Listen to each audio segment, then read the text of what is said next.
अज्ञात साया। राजू एक निडर लड़का था जिसे भूत प्रेत की कहानियों पर बिल्कुल भी विश्वास नहीं था।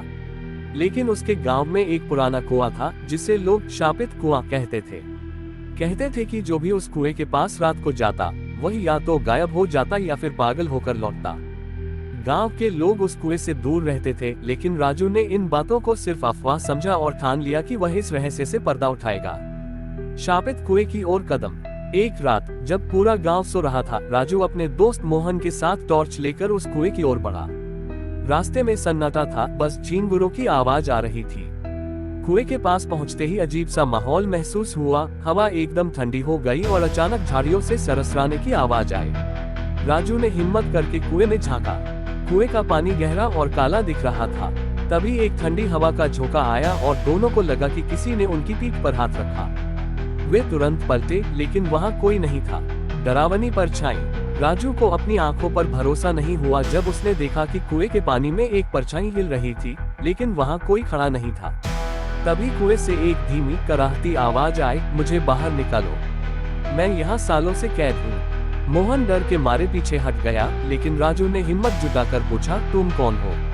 अचानक कुएं के पानी में हलचल मच गई और एक सफेद साया बाहर निकला। उसकी आंखें लाल थीं, चेहरे पर घाव थे और आवाज भयानक थी। वह धीरे धीरे राजू की ओर बढ़ा। मोहन चीखता हुआ भाग निकला, लेकिन राजू जमे रहा। रहस्य उजागर। भूतनी ने रोते हुए कहा कि वह गांव की एक युवती थी जिसे कई साल पहले गांव के कुछ लालची लोगों ने इस कुएं में धक्का देकर मार दिया था। उसकी आत्मा तभी से यहाँ कैद थी और न्याय चाहती थी। राजू ने यह बात गांव के बुजुर्गों को बताई। उन्होंने गांव के पुराने रिकॉर्ड खंगाले तो पता चला कि सच में सालों पहले एक युवती गायब हुई थी, लेकिन उसकी मौत का कोई सुराग नहीं मिला था। गांव वालों ने मिलकर पूजा पाठ करवाए और पुलिस को भी खबर दी। जब आत्मा को न्याय मिला तो कुएं से डरावनी आवाजें आनी बंद हो गईं। गांव के लोगों ने उस कुएं को बंद कर दिया ताकि फिर कोई हादसा न हो। भूत की विदाई। एक रात राजू को सपना आया जिसमें वही आत्मा उसे धन्यवाद कह रही थी और आशीर्वाद देकर स्वर्ग की ओर चली गई। जब वह उठा तो उसे अजीब सी शांति महसूस हुई।